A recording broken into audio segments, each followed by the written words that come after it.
ఈ సచిదానంద సద్గురు సాయినాథ్ మహారాజ్ కీ జై. వినీలాకాశంలో వింతకాంతి.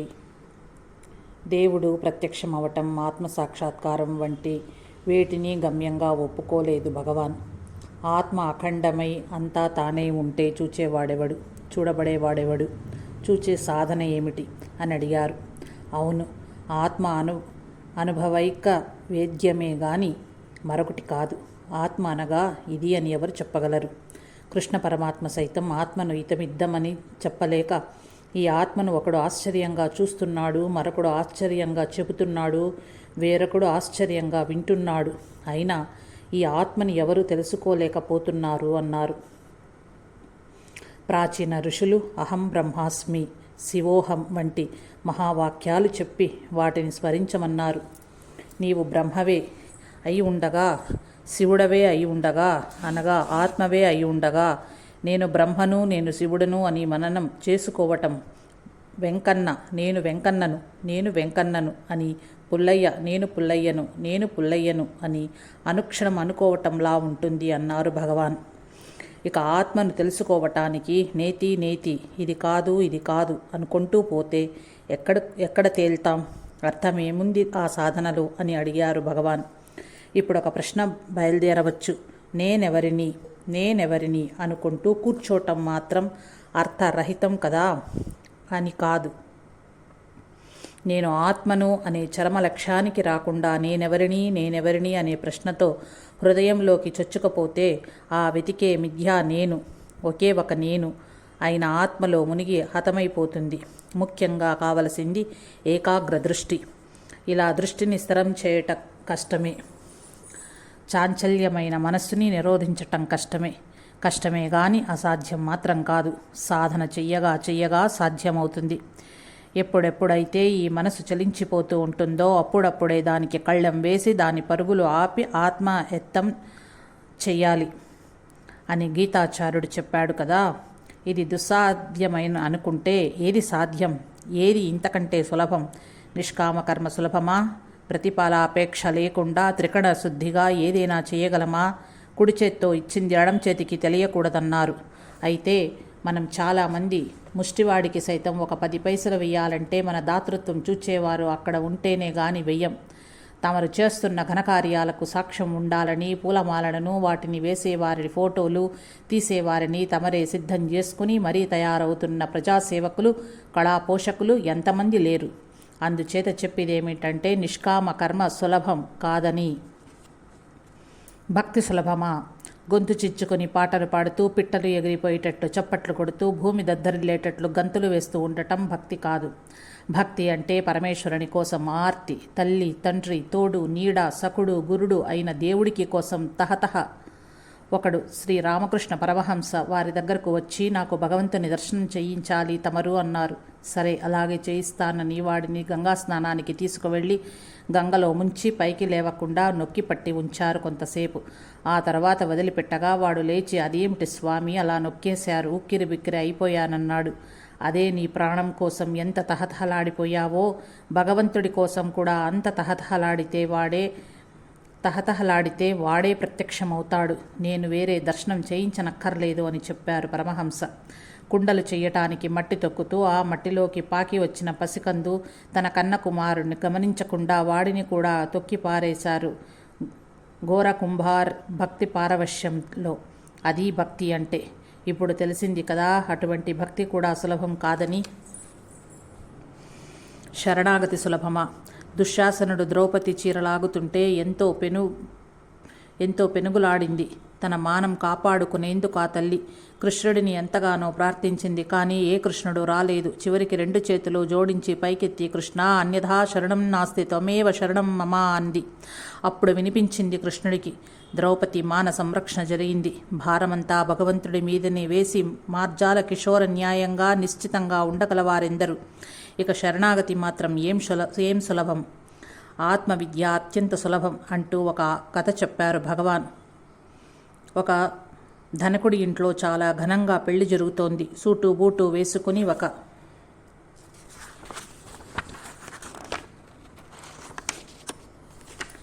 ఒక యువకుడు దర్జాగా అటూ ఇటూ తిరుగుతున్నాడు. ఏదేదో పురమాయిస్తున్నాడు. బాగా పెత్తనం చలాయిస్తున్నాడు. ఆడపిల్లివారి తాలూకేమోనని మగపెళ్లివారు తాలూకేమోనని ఆడపిల్లివారు అనుకోసాగారు.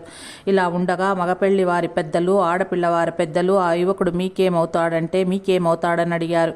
ఈ సంభాషణ విన్నాడు ఆ పెత్తందారు. అంతే, మళ్ళీ పత్తా లేకుండా పరారైపోయాడు. అహంకారం కూడా అంతే. దాన్ని పసిగట్టే వరకు, దాని అంతు తేల్చుకుందామనే వరకు మన మీద సవారీ చేస్తుంది. ఆ తరువాత అంతర్ధానమైపోతుంది అన్నారు భగవాన్. సర్వసాధారణంగా మనకు ఏదైనా ఆపద వచ్చినప్పుడు ఏడుకొండల వాడికి మొక్కుకుంటూ, తిరుమలేశ, మమ్మల్ని ఈ ఆపద నుండి కాపాడు, నీ కొండకు వచ్చి తలనీలాలు సమర్పించుకుంటాము అని. ఆపద తొలగిపోయిందా? మొక్కు చెల్లిస్తాం. తొలగిపోలేదా? ఆ ప్రభు దయలేకపోయింది అని ఏడుస్తాం. తలనీలాలు ఇవ్వమంటే ఏమిటో తెలుసుకోవాలి. తల్లీలాలు ఇవ్వడం అంటే ఏమిటో తెలుసుకోవాలి. ఎంతటి అందగత్తెకు కానీ, ఎంతటి అందగాడికి కానీ తల మీద జుట్టే వాళ్ళ అందానికి ముఖ్య కారణం. గుండు గొరిగించుకోగానే వాళ్ళ అందమంతా తగ్గిపోతుంది. తలనీలాలు, దేవా, నేను అఖండమైన ఆత్మనై ఉండి, సచ్చిదానంద స్వరూపై ఉండి కూడా నాకు ఈ దేహాత్మ బుద్ధి పోకుండా ఉంది. శ్రీనివాస, నా తలనీలాలు స్వీకరించి నా దేహాభిమానాన్ని పోగొట్టు. నేను ఈ దేహాన్ని కాదనే భావాన్ని ప్రసాదించు. నేను ఈ దేహంలో ఉన్న ఆత్మనని సదా గుర్తుంచుకునేటట్టు అనుగ్రహించు అంటూ సమర్పించాలి. వెంకటేశ్వర స్వామి మన కేశాలను అమ్ముకొని మరికొన్ని వజ్ర వైఢూర్యాలు కొనుక్కోవాలని అనుకోవటం లేదు.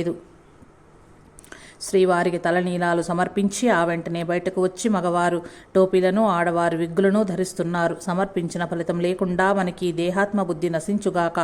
అయితే చాలామంది పండితులు, మేధావులు కూడా ఏ కోరిక లేకుండానే తమ తలనీలాలు సమర్పించుకుంటున్నారు. అందుకు నేను పైన వ్రాసిన కారణం కాక మరొక ప్రయోజనం ఏమైనా ఉందేమో నాకు తెలియదు. ఉన్నట్లయితే నన్ను క్షమించవలసినదిగా వారిని ప్రార్థిస్తున్నాను.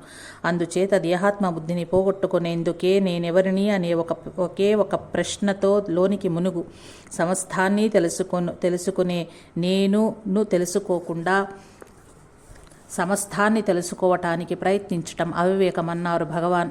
అహం మూలాన్వేషణ సూటి అయిన మార్గమని చెప్పారు కానీ నిష్కామకర్మ, భక్తి, శరణాగతి ఇవేవి కూడదని చెప్పలేదు. అంతేకాదు అవి ఇంకా యమనియమాధ్యారాన్న లేనిదే అది అహం మూలాన్వేషణ సాధ్యం కాదని కూడా చెప్పారు. సత్యం వద, ధర్మం చర, యతో ధర్మస్య తదో జయం అని ఘోషిస్తున్నాయి మన వేదాలు. ఆత్మ అనుగ్రహ స్వరూపం. అది నీలోనే ఉంది, నిన్ను ఆకర్షిస్తోంది. కొంచెం లోచూపు కలిగితే చాలు, నిన్ను తనలోకి లాక్కొంటుంది. అక్కడితో జనన మరణ చక్రము నుండి తప్పుకుంటావు. దివ్య శాంతివే నీవై మిగిలిపోతావు అని కూడా భగవాన్ అన్నారు. ఆనాటి మహర్షులు చెప్పనిది శ్రీ రమణ భగవాన్ ఇప్పుడు చెప్పినది విశిష్టమైనది, సూటి అయిన మార్గం ఇదే, అహం మూలాన్వేషణ.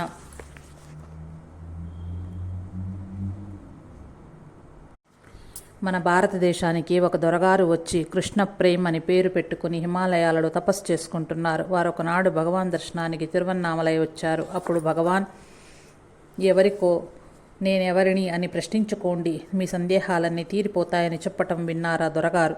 వెంటనే భగవాన్ను అడుగుదామనుకున్నారు. ప్రతి వారిని నేనెవరిని అని ప్రశ్నించుకోమంటావు కదా, అసలు నీవెవరు భగవాన్ అని. ఆయన ఇంకా అడగనే లేదు. క్షణకాలం అదృశ్యమయ్యారు భగవాన్. స్తంభించిపోయారు దొరగారు. నువ్వు నామరూపరహితుడవు, పరమాత్మవు అంటూ ఎంతో స్తుతించి భగవాన్ చరణార విందాలను కళ్ళగద్దుకుని వెళ్ళిపోయారాయన. చిన్ననాటి స్నేహితుడొకడు భగవాన్ చెంతకు వచ్చి చనుముగా మాట్లాడుతూ, నువ్వు చాలా పైకి వచ్చావు అన్నాడు. లేదు, చాలా లోపలికి పోయానన్నారు భగవాన్. నిజమే, లక్షలు గడించటం, కోటీశ్వరుడు కావటం పైకి రావటం కాదు. కవీశ్వరుడు అవ్వటం, మహాపండితుడు కావటం పైకి రావటం కాదు. మంత్రి పుంగవుడు అవ్వటం, చివరకు దేశాధ్యక్షుడే కావటం పైకి రావటం కాదు. లోదృష్టితో అంతర్యామిగా ఉన్న పరమాత్మను కనుగొని ఆ పరమాత్మలో లీనమై పరమాత్మగా మిగిలిపోవడమే నిజమైన పైకి రావటం. ఇంతకు మించిన మెట్టు మరొకటి లేదు.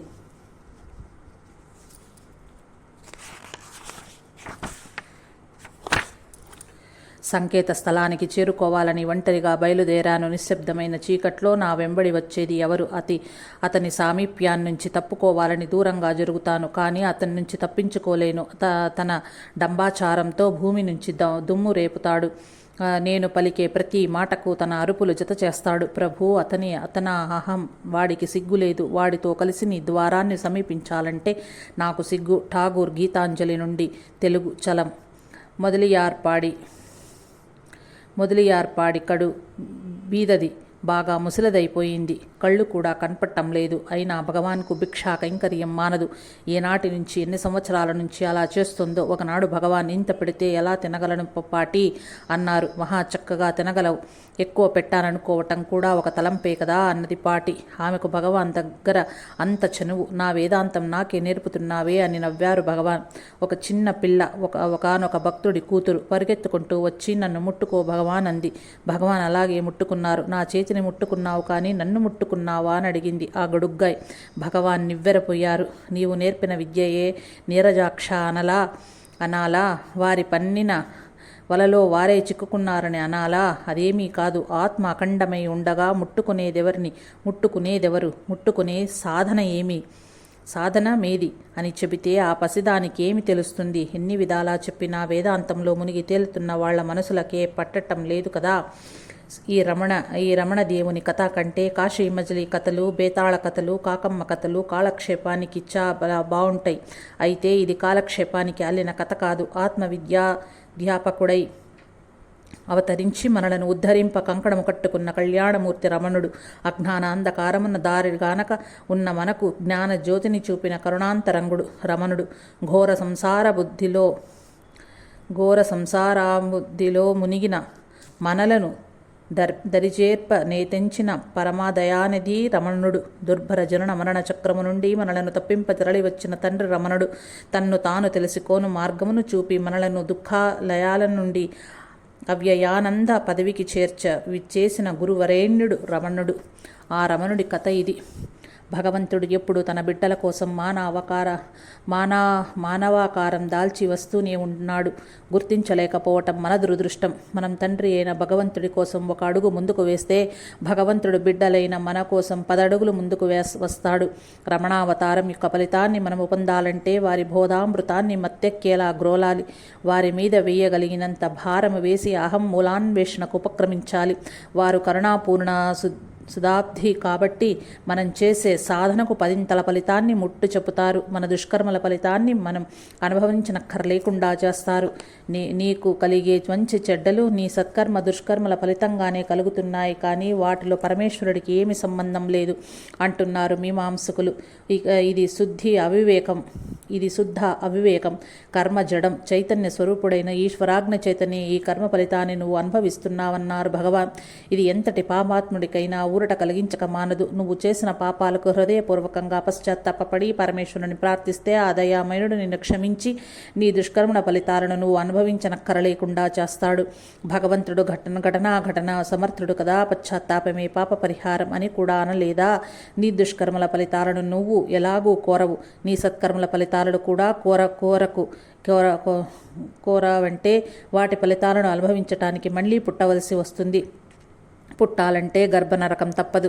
ఆ తర్వాత ఒకనాడు చావు తప్పదు. ఈ దుస్థితి నుంచి తప్పుకోవాలంటే నిష్కామ కర్మ ఒకటే మార్గం. ఈలోపుగా భగవాన్ చెప్పిన రీతిలో నేనెవరిని సాధన చేసి నువ్వెవరివో నువ్వు తెలుసుకున్నావా అనగా అఖండమైన అద్వితీయమైన సచ్చిదానందమైన ఆత్మగా మిగిలిపోవాలంటే దానికి మించినదేదీ లేదు. నేనెవరిని అనే ఒక ప్రశ్న నిన్ను పూర్తిగా ఆక్రమించాలి. అలా అభ్యాసం చేయగా ఆ తరువాత ఆలోచన అవిచ్ఛిన్నంగా అప్రయత్నంగా సాగిపోతుంది. నీ పనులు నువ్వు చేసుకుంటూ ఉండవచ్చు. అవేమీ అడ్డురావు. ఆత్మ మన పుట్టినిల్లు. మన పుట్టింటినే మన పరాయి కొంపగా భావించటం వలన వచ్చి పడింది ఈ గోలంతా.